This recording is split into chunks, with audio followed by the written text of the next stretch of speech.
Today we're gonna react to story horror.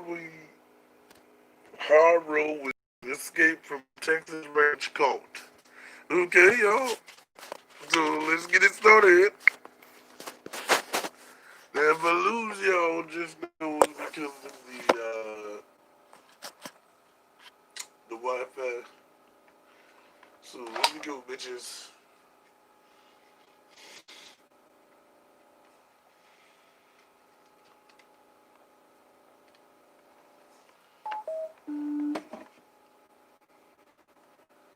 Okay.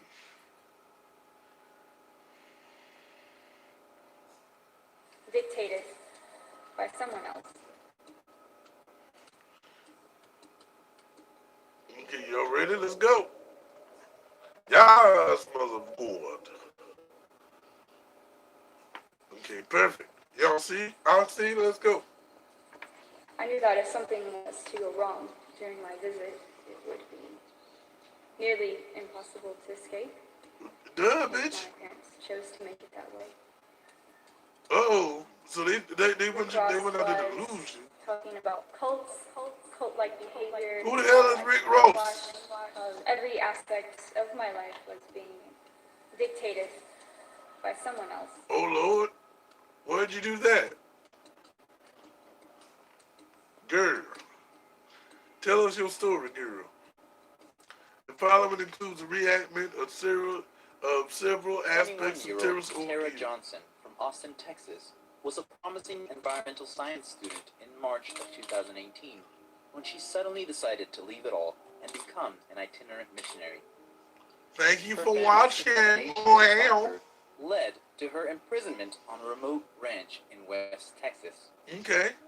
Rick Ross, the notorious deprogrammer, who is credited by some with having turned the Branch Davidian siege in Waco, Texas, into a bloodbath, is alleged to have helped plot Tara's kidnapping and subsequent imprisonment. Oh God. Ross and Tara's family then started a torturous deprogramming regime that was aimed at breaking Tara's will and forcing her into submission. Now why would you do that to your baby Tara child? undertook a harrowing escape on foot, in pajamas, without shoes, food, water, or sleep, in searing heat, 60 miles from the nearest town. This is her story. Tara, what was life like at home before all this happened? There What were is it? problems in the relationship. This part's it's kind of hard for me to talk about. Craig would, he would come home from work. He was tired, and he would have a drink. That drink would turn into more drinks. He would end up having too many, and he would get angry. Sometimes over just really small things. Sometimes he would physically abuse my mom and my brother. But fortunately, he never did that to me. Craig would always give me 3 swats on the rear with his leather belt when I'd done something wrong, so I don't consider that to be physical abuse. However, with my brother Chance, he would hit him 10 times or more. They would leave me with bruises and welts. I can only imagine what they did to my brother. That's not right. There were times when Craig would get so enraged that he wouldn't remember what had happened or what he'd done. There were really good times, and then there were really bad times. My mom, Martha, I never really could talk to her about anything spiritual or anything about what Jesus taught, especially when this increased tensions came. I had my relationship with my family, and then I had my relationship with God, and they were 2 separate things. Craig would try to force me to change by belittling me, insulting me, and he would spend hours doing so. So how did you come to learn about the community? I had a friend who had visited the community. One day he told me that he wanted to become a missionary, and he wanted to stop working for money and start working for God instead. I told him, he was acting ridiculously, and quite frankly. Yeah, he was stupid. But he said, no, just, watch these video links. So I decided to give him a watch, and they inspired me to go back and reread what Jesus teaches. And that was a pivotal point in my life, as Jesus says, you cannot serve both God and money at the same time. I pondered that for a while, and then I decided that I would choose God, and I needed to serve God in some way. I considered the community, I considered Peace Corps, I considered other missionary teams. And I did a lot of research looking for who really was serving God in those other groups. In one way or another, they were doing it for the money. That was their purpose, that was how they operated. So that's why I started showing more interest in joining the community, because they were really the only group of people who were actually living out Jesus' message.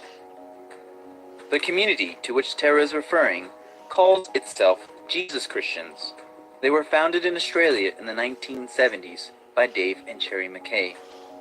The group is famous for having taken the teachings of Jesus to an extreme, forsaking all private ownership, refusing to work for money, traveling the world preaching their gospel of living by faith in God and not in money. So Tara, how did your parents react to your decision? I knew that I wanted to drop out of school. I knew that I wanted to sell all my possessions. And I also knew that they would be very angry. I knew that I would need to keep it a secret from my parents, because they would just try to force me into doing whatever they wanted me to do. I was 21 at the time, so I booked a bus ticket out to Mississippi, where a team was at the time. And then I just left. I was hoping that my family would eventually come to accept my decision. I was definitely afraid. And how's life been in the community? I came out to the community in March of 2018. It's been a really big adventure ever since then. A couple months after I came out, I ended up traveling to Argentina. The 2.5 years that I've been living by faith, I've traveled a lot, actually. I've lived in Argentina, Kenya, Australia, and Mexico. I think I've learned a lot from my travel experiences. I spend most of my time video editing and street preaching, and in my spare time I like exercising and playing guitar. And what about your family? How did they react after you left? Craig was livid. He wrote to Dave. He basically offered Dave as much money as Dave wanted so I could be delivered back to my family. He did not ask me, of course, what I wanted. Martha, my mom, she was really emotional. I could not have a conversation with her that she would listen to without her begging me to come back. So I limited my contact with them to just emails every few weeks. Over time, I started noticing that my relationship with my family was improving via email, which made me really happy. I first heard about my brother's wedding in Kenya, and then I moved to Australia. It was early June. My brother's wedding was approaching. Martha had recently offered to buy me a plane ticket home, and because our relationship had improved, the community and I thought that my parents were trustworthy enough for me to go visit them. I was nervous, but I thought that the visit would be worth the risk. On June 17th, after 35 hours of travel with only 5 hours of sleep, Tara arrived back in Texas. When I arrived in Texas, I was pretty exhausted. When I met my parents at the airport, I was really excited. I hadn't seen them in over 2 years. So from San Antonio to my parents' ranch, it's about a 4-hour drive. Martha and I were we were chatting the whole time, just catching up.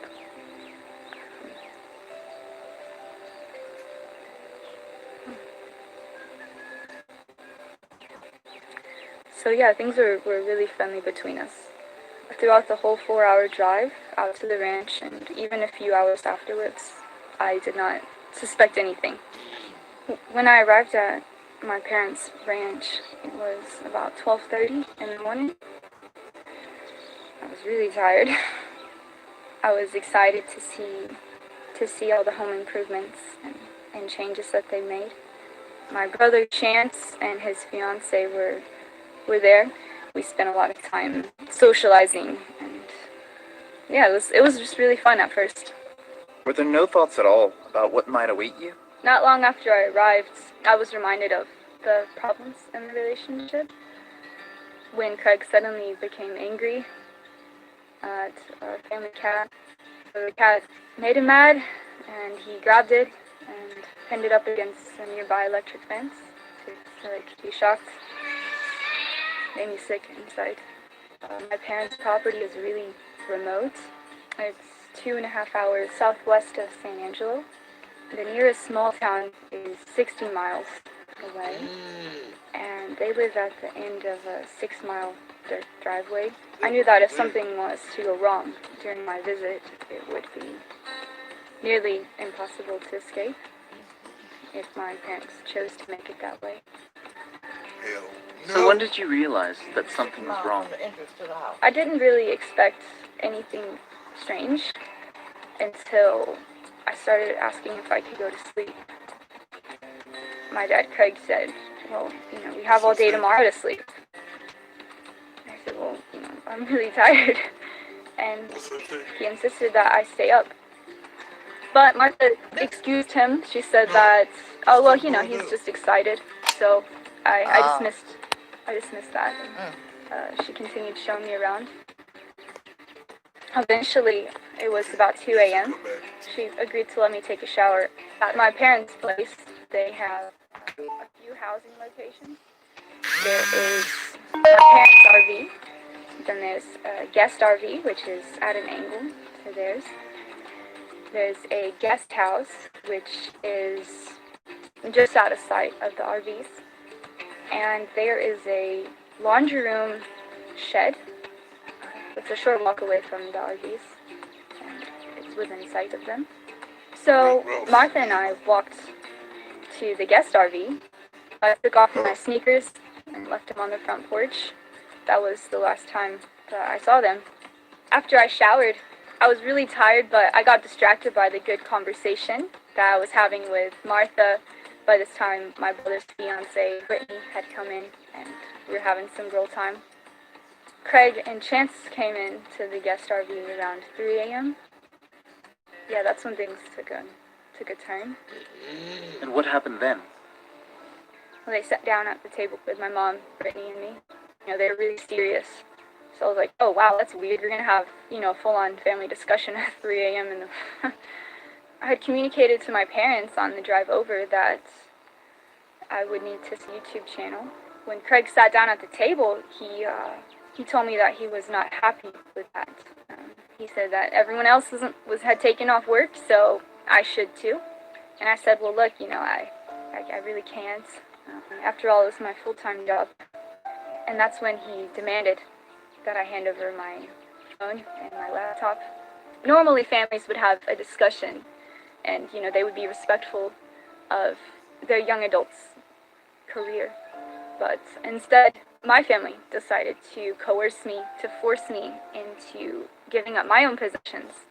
Craig told me that for 2 days, for 48 hours, I would be doing no work, and he demanded that I hand over my laptop and my cell phone. I wonder if they got cheese too. I was not in agreement with that. He kept insisting. Eventually, I said, okay, well, I won't do any work for 2 days. I just need to let others know.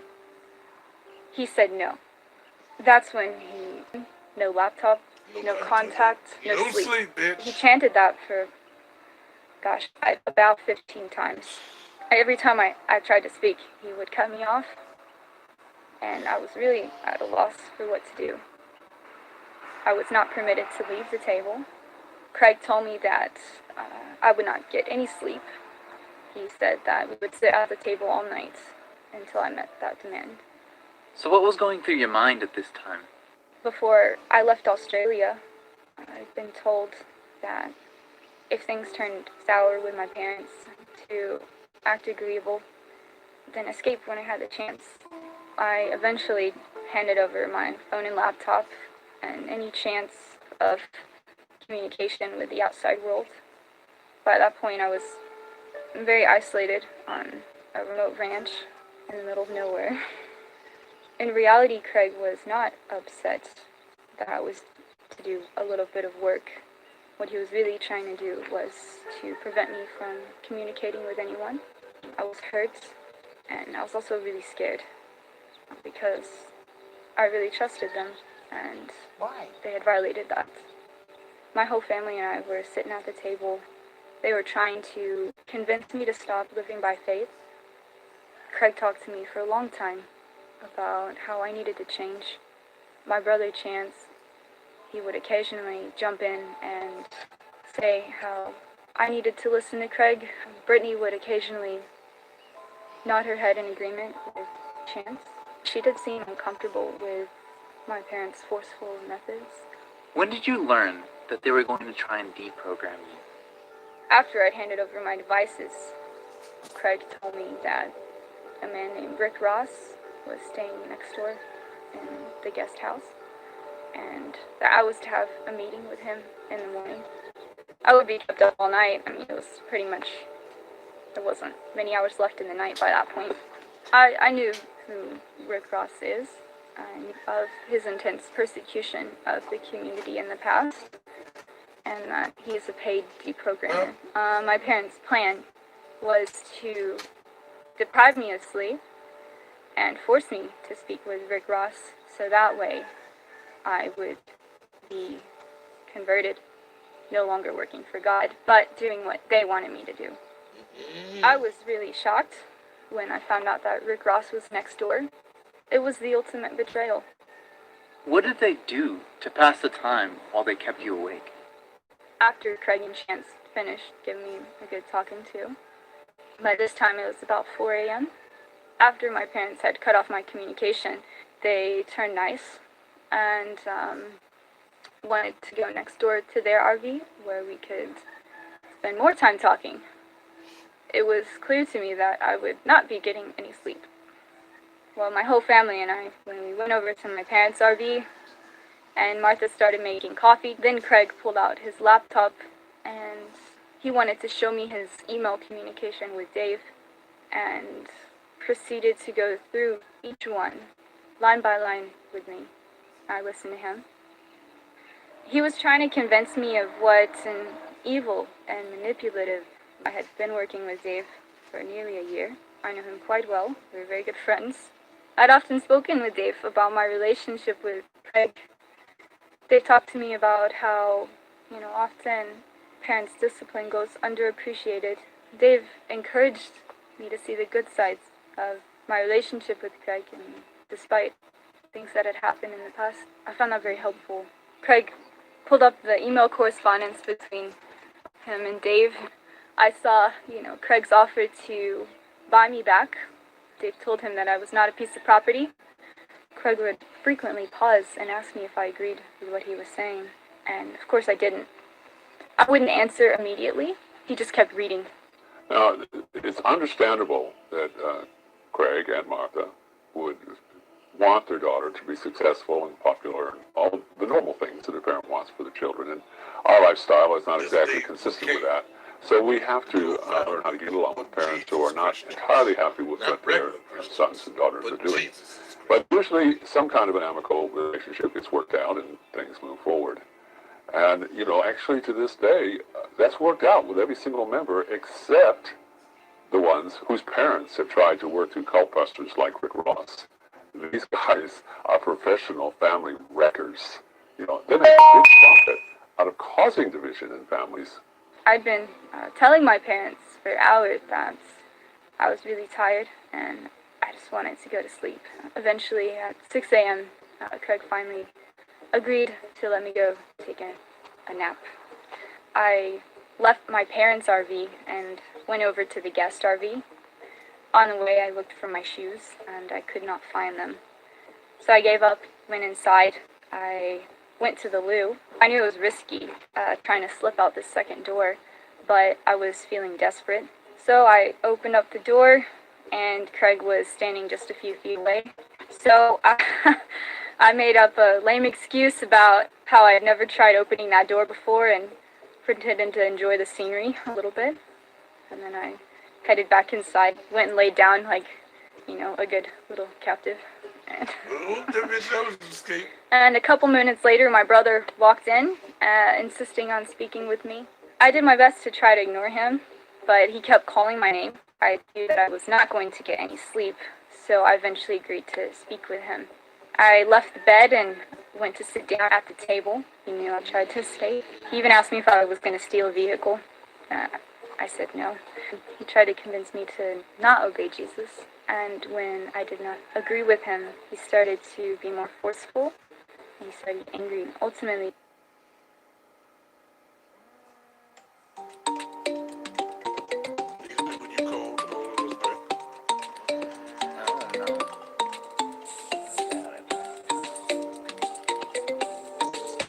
Excuse us, y'all. Hello? Hello?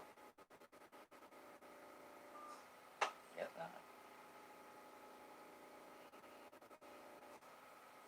willingly speak with Rick Ross in the morning. I mean, after all, I was going to be forced to anyways, or my relationship with him would be over.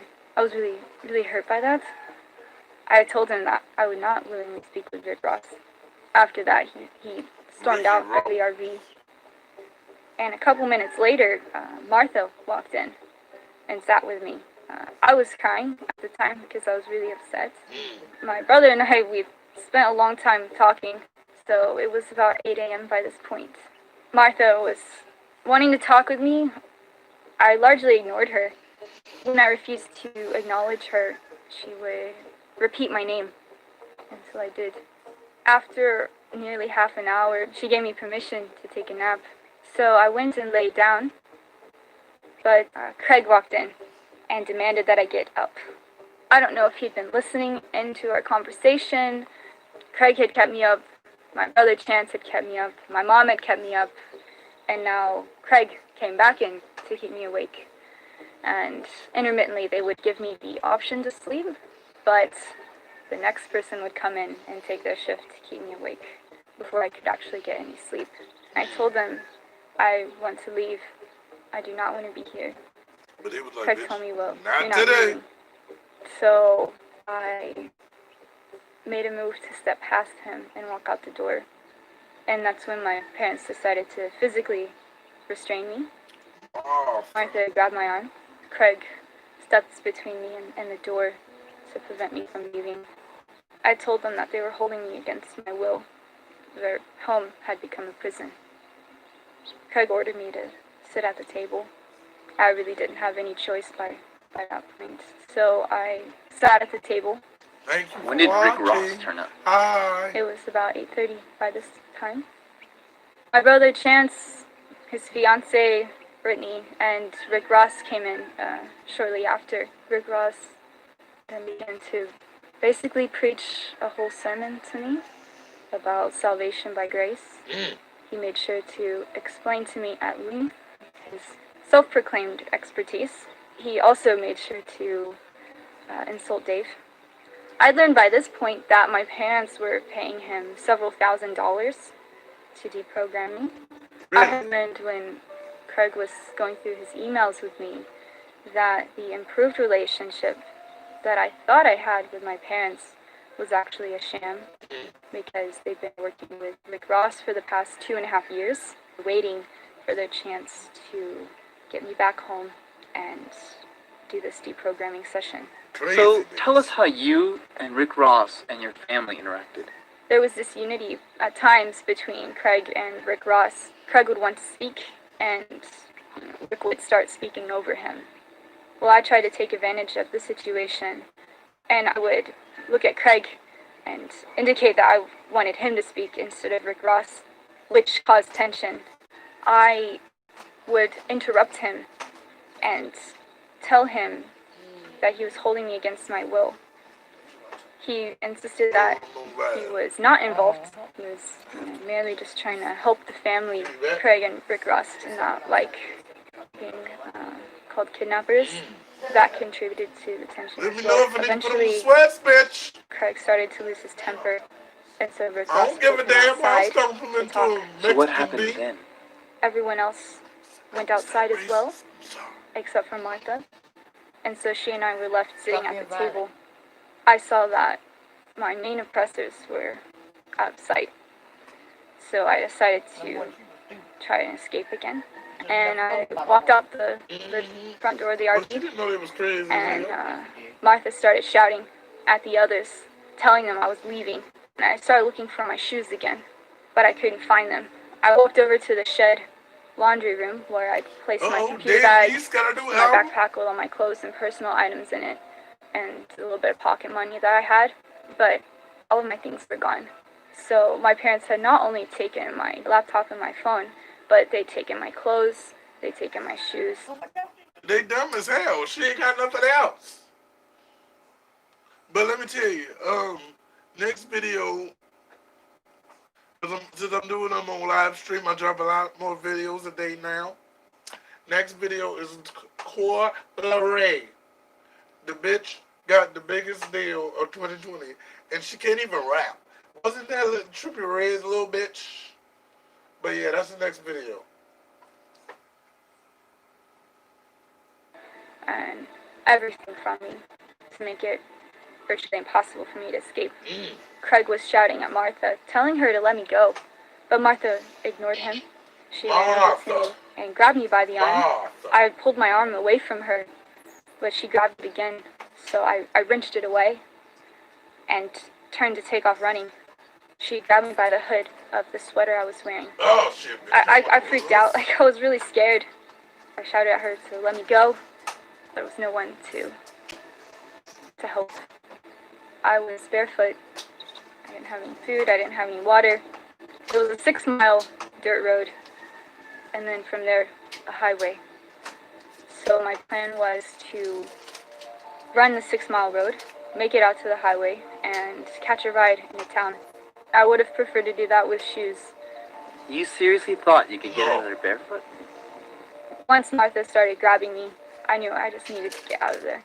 I was able to get free from her grasp, and I took off running down the dirt road. After I'd gotten about 2 miles, Craig pulled up behind me in his pickup truck, got out of his vehicle at one point, and started running behind me. So I started running faster, and eventually he gave up, went back into the truck, and I later found out that he pulled his hamstring. I started running in the middle of the road, so he couldn't overtake me.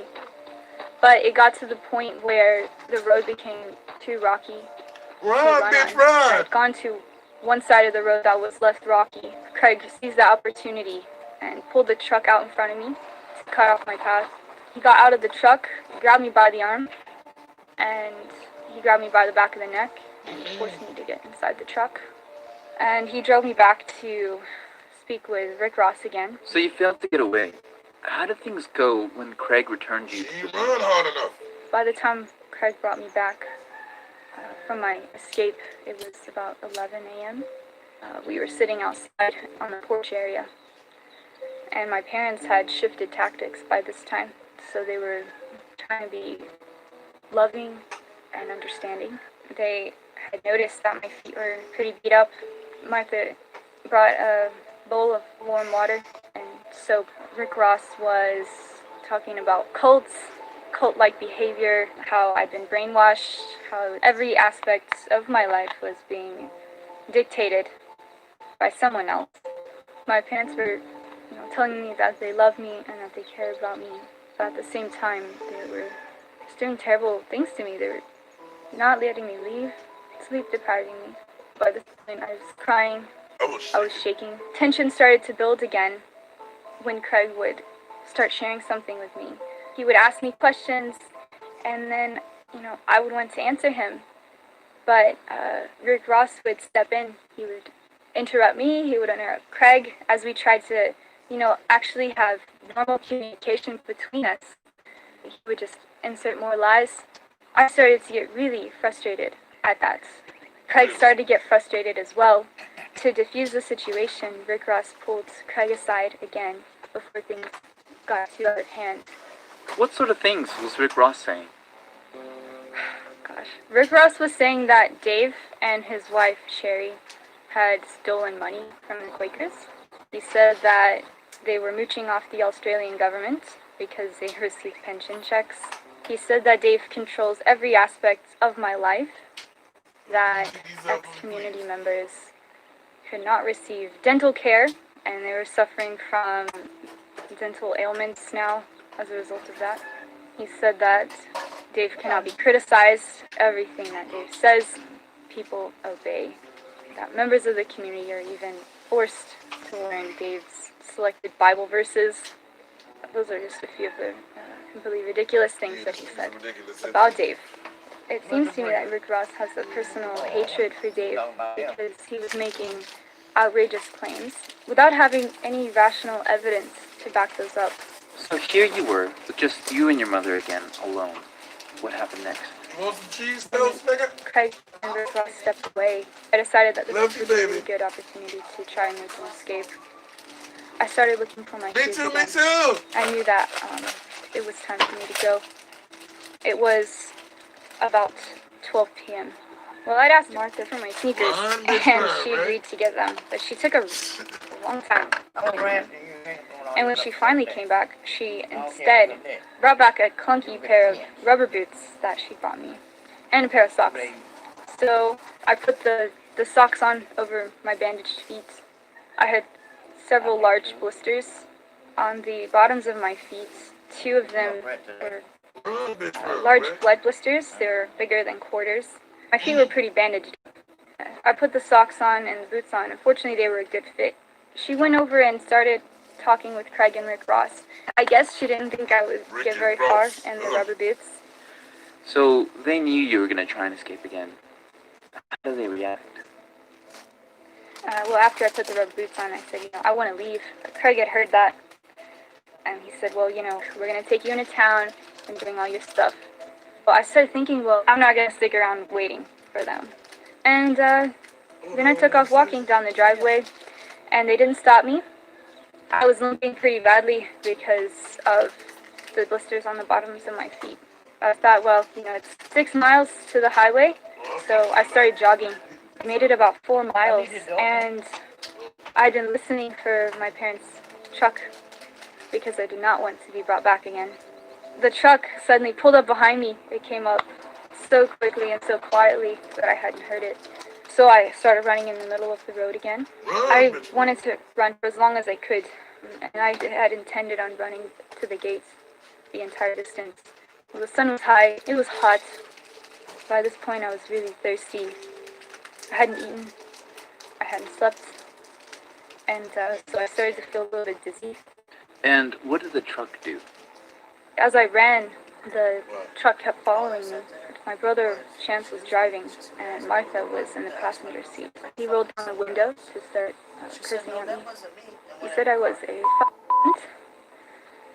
I kept running. Eventually, I got too tired, so I started walking.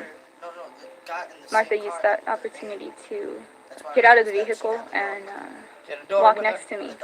Craig had stayed behind, along with Rick Ross and Brittany, my brother's fiance.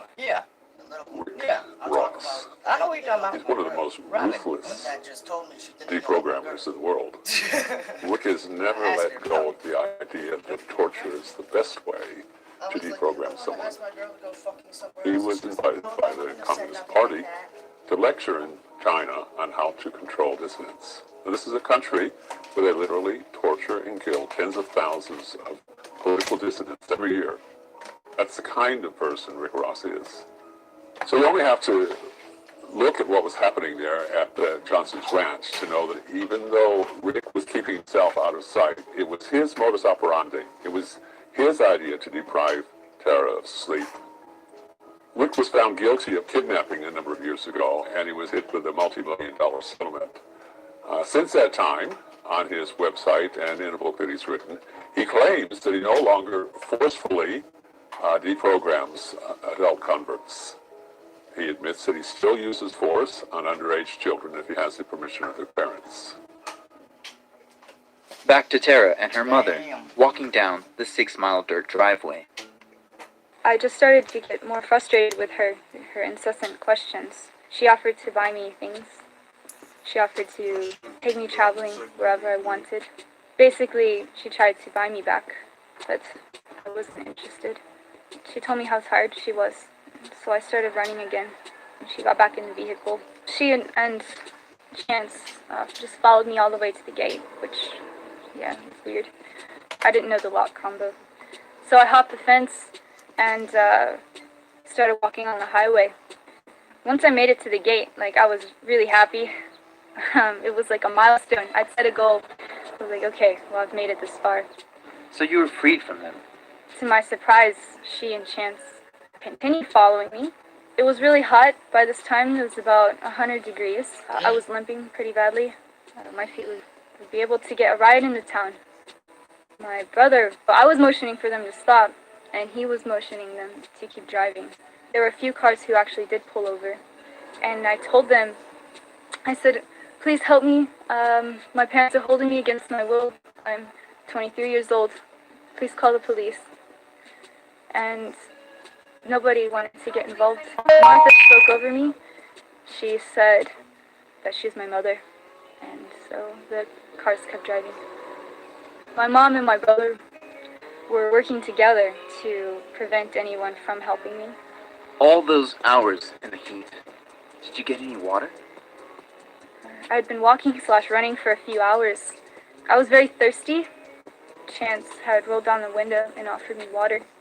So I approached the truck, and he told me that I could not have any water unless I went back. I kept walking. I had given up on any hope of getting a ride from anyone. I knew it was a long ways into town. My next goal was a river. I knew that the highway would pass over a river in a few miles, so I knew I could get water there. I was looking around for some way to carry water. Unfortunately, I could only find an old beer can, so I picked that up and was walking around with it. I was getting sunburned, so I was just in my pajamas. The sun was so bright. I didn't have a hat or anything. I had let down my hair so it could cover my face to protect me from the sun, but I was still getting burned. So I pulled the shirt over my head so I could protect myself from the heat. I had my face sticking out the shirt sleeve.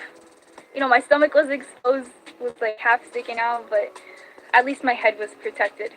I'm pretty sure I looked really deranged, walking around, my hair's everywhere. I didn't care by that point. I knew no one was giving me a ride, so. People have died in those kinds of conditions, without water. Yet you were hoping to complete the entire 60 miles in blistered feet? Finally saw Border Patrol.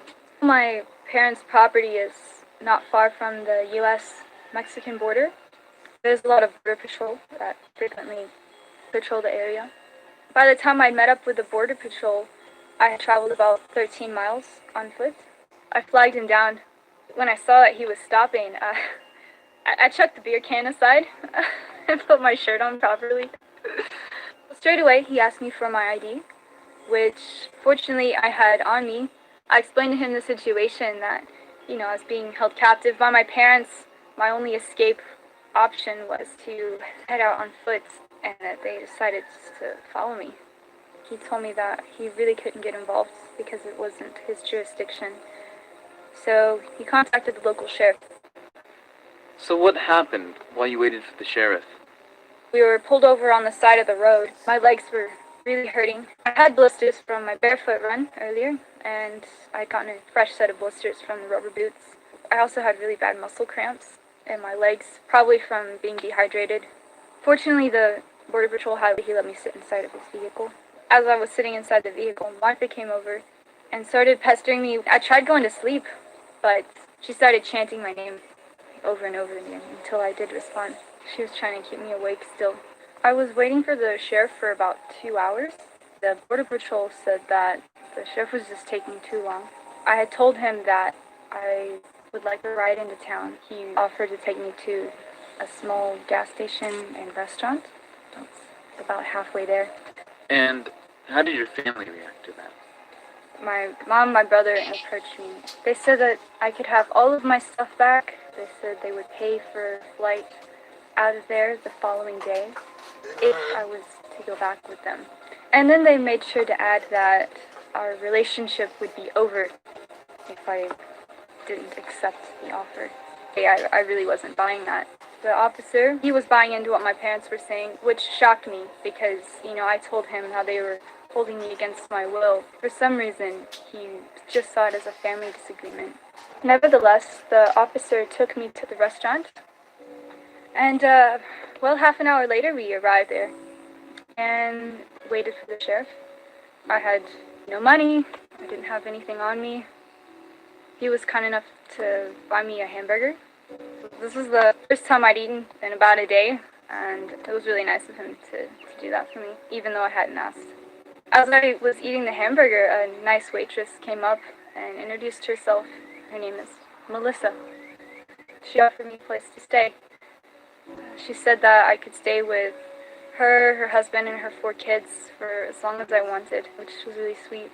And she also just so happened to live in the town that I needed to get to, so I had a place to stay. Melissa agreed to take me to her apartment after she got off work. Did the sheriff ever turn up? When the sheriff showed up around 7 p.m., he took my contact details and asked me what happened. He found Melissa and took her details down as well, and then he left, and so did the Border Patrol officer. So I hung out at the restaurant with Melissa until closing time. Melissa also let me use her phone. So that's how I was able to contact the community and tell them a bit about what happened. We made plans for a couple of people to drive from Arizona through the night to Texas. While they were driving, they didn't have any phone service, so I contacted a good friend of mine in the community named Leo, and I told him what happened as well. The last message we received from Tara was at the airport when she met up with her parents, and everything seemed to be fine up until that point. But we expected to hear from her again when she arrived at the ranch. We didn't get that message, and as the hours went on, we became deeply concerned for her safety. So once we got the call from her, letting us know that she was with Melissa, we were very relieved. But we didn't know if Tara's parents would try to influence Melissa. We didn't. Continued, the Border Patrol officer returned, and he spoke privately with Melissa. Also, my mom had started texting Melissa's phone, and I'm pretty sure it was because the sheriff gave my mom Melissa's phone number. There was a possibility the sheriff and the Border Patrol were working together with my parents, and that they would possibly manipulate Melissa into helping to force me to go back to my parents. Leo and I made plans that I would go with Melissa to her apartment, but then secretly slip away and stay the night at a hotel instead. Melissa and I left the restaurant at about 9:30 p.m.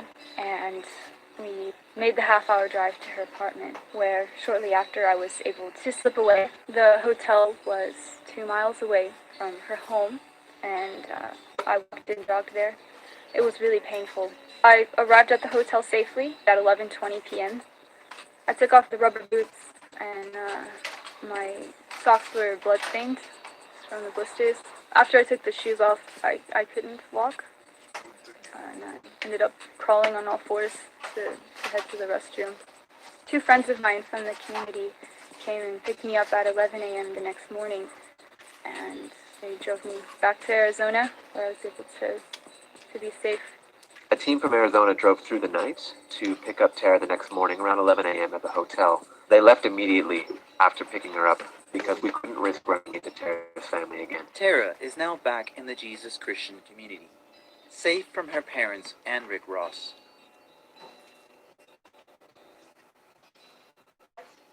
For starters, viewers should know that this video has been produced by Jesus Christians. We are, of course, biased, but we have tried to honestly and fairly understand where others are coming from as well. We offered Rick Ross, and we offered Tara's brother, her father, and her mother an opportunity to respond to what Tara has described in this video. We were not able to contact her brother's fiancée, Brittany. Only Rick Ross has replied. He wrote to us denying that anything in this story is true. Here is his account. Tara Johnson was not abducted or forced to do anything. The day after her arrival, Tara abruptly left her family's home rather than stay and discuss her parents' concerns regarding the control that you, that's me, exercised over her life. No one did anything to imprison Tara. Her family implored her to stay and talk. But Tara chose to leave, which her family sadly accepted. Well, many years ago, I was more or less at this same place with Rick Ross. It was his lies against our truth. At that time, I tried to argue with him. I tried to defend myself, to get justice, but it only brought me down to his level spiritually. I have since learned that we Christians and we lovers of truth all over the world need to recognize and accept that we live in a sinful world, an unjust world, what Christian theologians call a fallen world. Only God can bring us out of this. All of our political efforts to bring about justice just get us more tangled in injustice. What Rick Ross is doing, what Tara's family has done, is not so unusual. It reflects the natural attitude anyone would have to Jesus and his band of ruffians if they turned up in All the right, world yo. today. Thank you for watching. Jesus and his first followers That's dared to great. say that they had an allegiance Yep, it's quite.